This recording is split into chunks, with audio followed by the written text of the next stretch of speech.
Mrs. Reyes? Here. Mrs. Soshanek? Mr. Ceniceros? Here. Mrs. Contreras? Mrs. Burnett? Here. Thank you. We'll have the Pledge of Allegiance. I pledge allegiance to the flag of the United States of America and to the republic for which it stands, one nation, under God, indivisible, with liberty and justice for all. At this time, we'll take a moment of silence.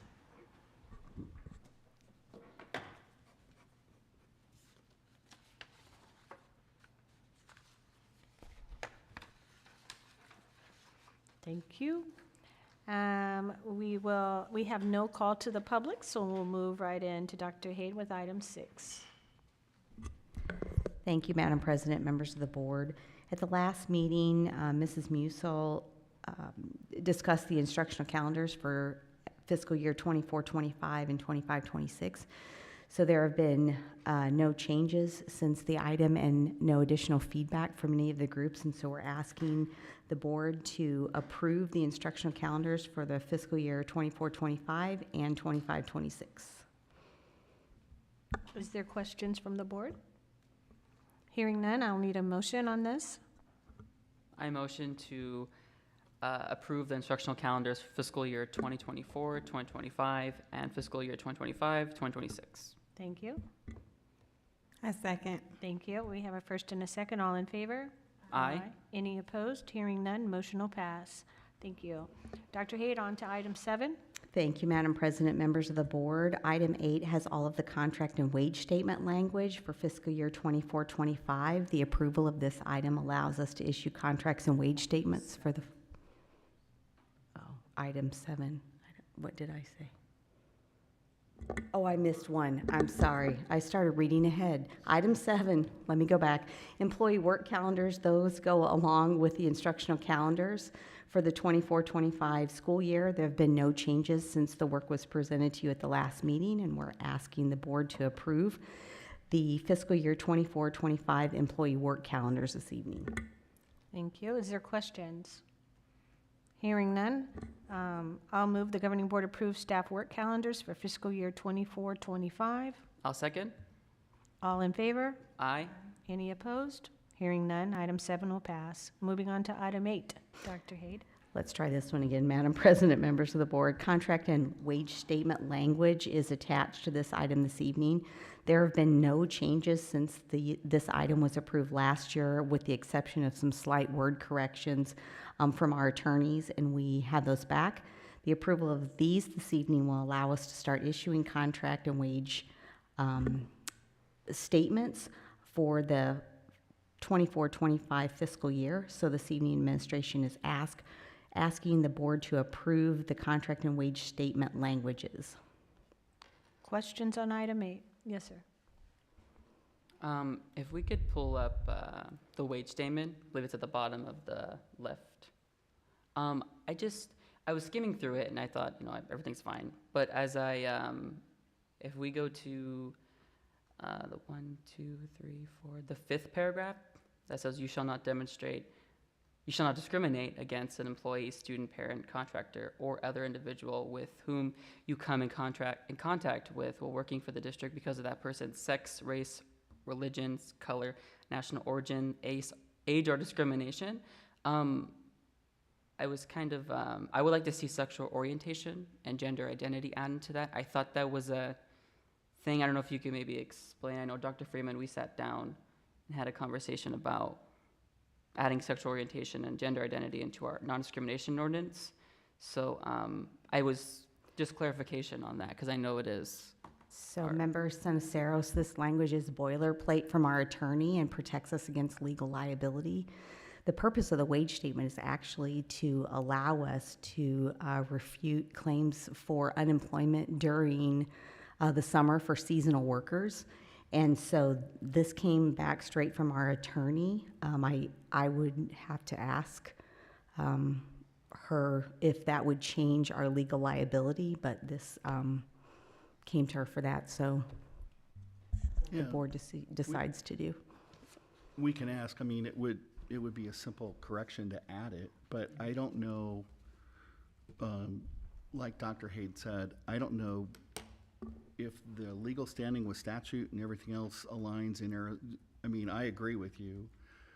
I just don't know if, the way the law books are written, if we would be discontiguous with other standing existing Arizona law, and that's why we would ask the lawyer. Like, I don't mind putting it in there, but I don't want to do anything that would create a problem down the road. I mean, it may be bigger than Littleton.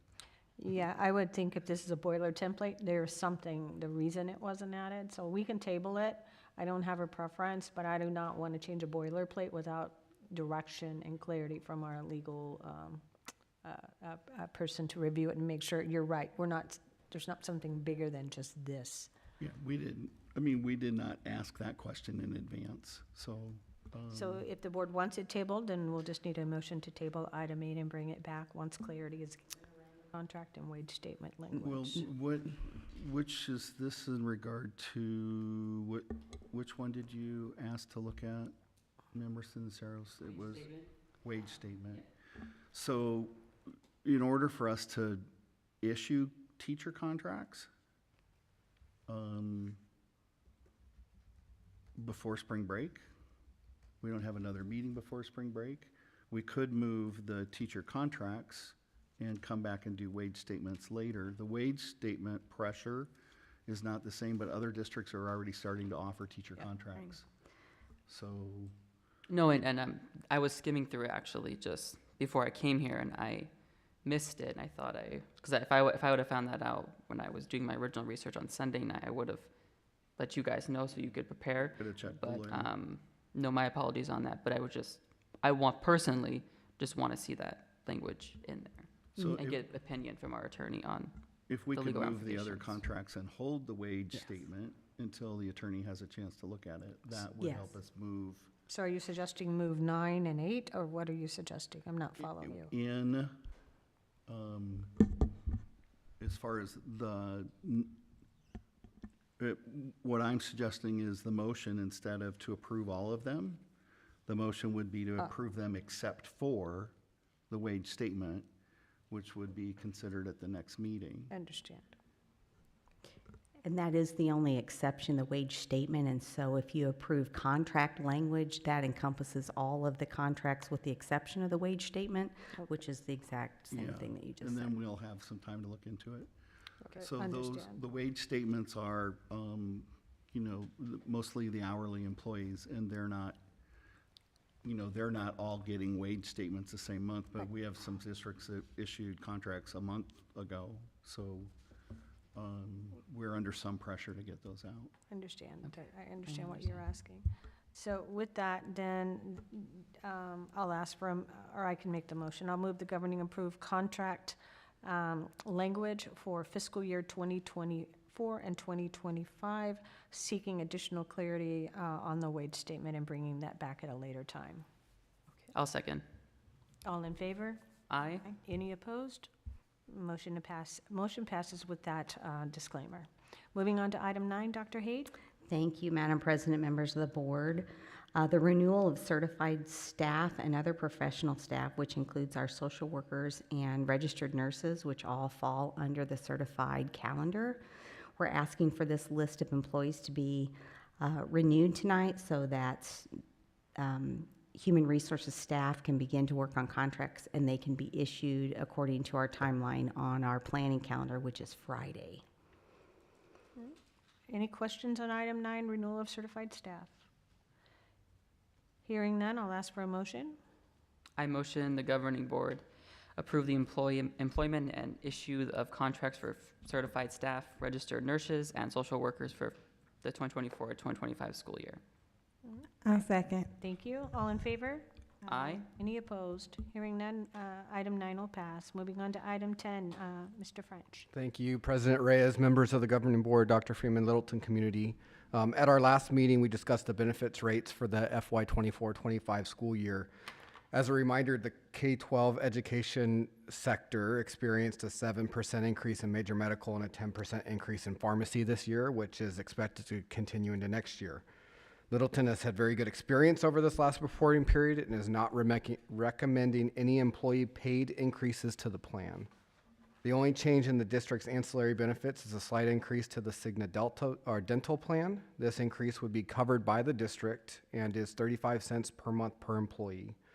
This increase would also roll up into the buy-up option with Delta Dental, essentially reducing the employee's contributions per month.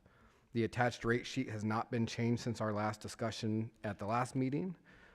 This is an action item, and the management team is recommending the board approve the employee medical, dental, and ancillary benefits as presented. Thank you. Is there questions on item 10? Yes, sir. Just a question.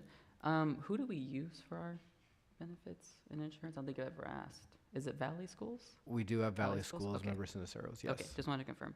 Thank you. Any other questions? Hearing none, then I'll move the governing board approve the employee medical, dental, and ancillary benefits for fiscal year 2024-2025. I'll second.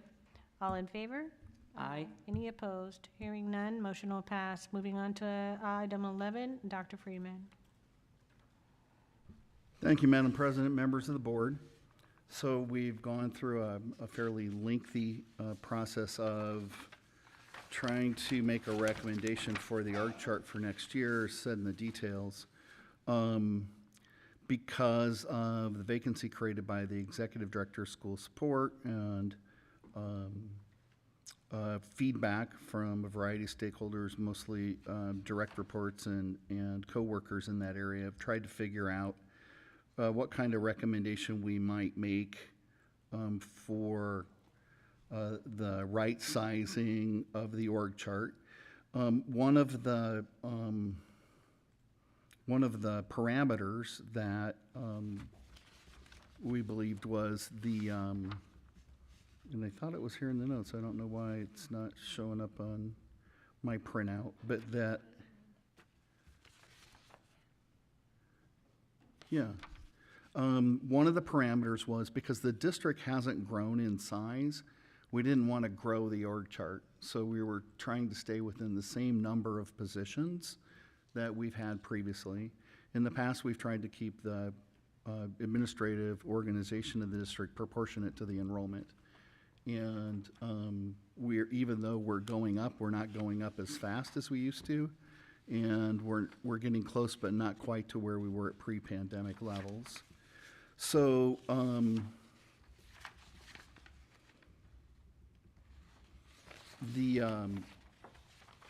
there were several meetings held, a bunch of feedback from directors and principals, people who report down the line.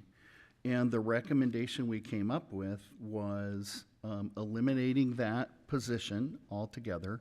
I don't know, Jim, if you can pull that PDF of the org chart up. There is some movement of who reports to whom. So on this, if you can get in any, yeah, that's good, thank you. So going from left to right across, the Director of Curriculum Instruction and Federal Programs, there's no change there. But what we've done is put in a part-time position as a school leadership specialist. So the feedback from the principals was they would love to have additional support and coaching, but not a person who was the same person who was evaluating them for continuing employment. So that's a part-time job. What we envision is a senior principal, somebody who's got several years of experience in school leadership, who would be a sounding board for principals and work under the chief academic officer alongside principals and all of their staff. That row of staff that says principals, assistant principals, psychologist is a slightly lighter shade of yellow. I don't know how much that stands out, but in the old org chart, that was a row of purple that reported directly to the Executive Director of School Leadership. So it's a little lighter because it's been moved over in the org chart. And then you can see that the org chart now is divided into thirds, where we used to have 2 chiefs and 2 executive directors, we just have 3 chiefs. So we balanced out the directors underneath the chiefs so that they each are reporting 3 directors and then the staff underneath. So the new chief is the chief of school support, and that is essentially Mrs. Garrison's office. That was organized now to have the director of student support, which includes special ed, information technology and communications report. And then there's not very much change in the chief operations officer. That's Mr. French's department. The area that's light green, the director of talent retention recruitment, employment supervision and HR projects is new. That's been moved under operations. So HR goes from academic services to operational services next year. And that balances out 3 directors under each of the 3 chiefs. See how those move? Then the other change is the director of communications was a communications coordinator. So Mr. Budsman's done a good job of working with communications and promoting the school district. We went to the annual awards of the school PR professionals, I guess you would call them, and found that we are woefully understaffed compared to school districts around us. All of the districts are putting more and more effort and resources into getting information out to promote their schools and their achievements. And we feel like we've fallen behind a little bit in that area, and we need to elevate that position. So the 2 big changes are that impact us fiscally, financially, is changing a coordinator to a director in communications and changing the school leadership position from full-time to half-time to help offset the cost. Otherwise, we've moved 3 directors under 3 chiefs to balance out the org chart. Be happy to try to answer any questions. Questions?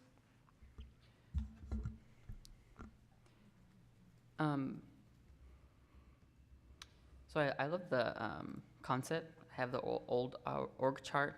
I think when I first looked at it, I just kind of saw it was adding more work for Sue, and then alleviating some work for other members. But now that you've explained, I think it kind of makes more sense. So just from understanding, Dan would be moving from PIR to Director of Communications? Yeah, just like Okay. up 1 level. Okay, up 1 level, okay. And then so the school leadership position, they would be working, you said, on a part-time basis? So that would just, Coaching and supporting principals who Okay. are swamped. okay. I know most districts have 4 cabinet members, so I think it's gonna be interesting to see how we can work with 3. I think the only concern that I could think of in the back of my mind is that if we somehow have 1 leave or have anything happen with the superintendent, and then in the future that we would only have 2 or 3 people running the school district all at one time. And I don't know what you guys' input is on that. How would that create a little chaos or a little just more work for 1 director or 1 chief officer? Not to speak for the other chiefs, but I think anytime there's transition or FMLA or like we had an employment issue and we come up shorthanded, it does put more work on everybody else. Hopefully we can manage those situations expeditiously, but if I understand your point, we are very lean, and we're lean intentionally in admin. Sometimes I think maybe too lean, but we also heavily monitor the percent of admin expenses, instructional expenses, and those kind of things in our budget. So we've done a good job of keeping that at a reasonable level, even with a lot of the other budgetary pressures. So yeah, I mean, personally, I'd love to have more support up in the cabinet. I just have a hard time justifying it. Everybody is shorthanded and everybody is having challenges getting to all over their work, and you know, I think it's true up and down the org chart. It's not just at the cabinet level. Any other statements? I just have a few comments. So we are very lean. I don't have the same concern regarding chief school support officer. I have a concern for chief operations officer. Having HR and having finance and having transportation, that's a lot. HR in itself is a full-time job. And pretty much without that, you can't manage anything else. Everything else somewhere stops along the line. So I am concerned that's a lot for Chief Operations Officer. And I didn't see, where's your manager or your director of HR? Where is that in this work chart? First screen, we're calling them. Oh, you're calling it talent? Retention and recruitment, because we're using a grant to help pay for the position. Oh, okay. So you have a director of that will help facilitate that. Yes, she's really good. I'm just saying it's a lot. It is a lot. I'm surprised they're combined. I've not seen them combined under finance. Normally, that's separate because of the challenges. So I will sit back and watch. I would just encourage,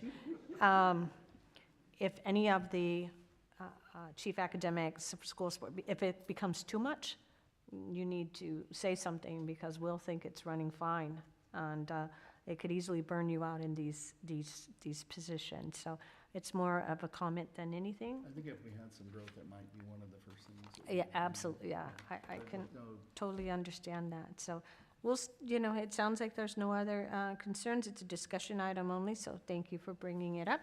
And we'll move on to number 12, which indicates it's a recess into executive session for student discipline case 20-003-8. And we will convene into executive session at 6:22. And, yeah.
we have to reconvene regular session.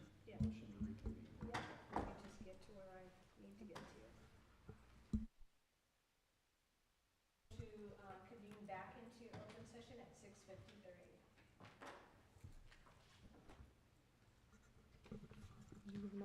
Oh, I'll second. There's a motion and a second. All in favor? aye. Any opposed?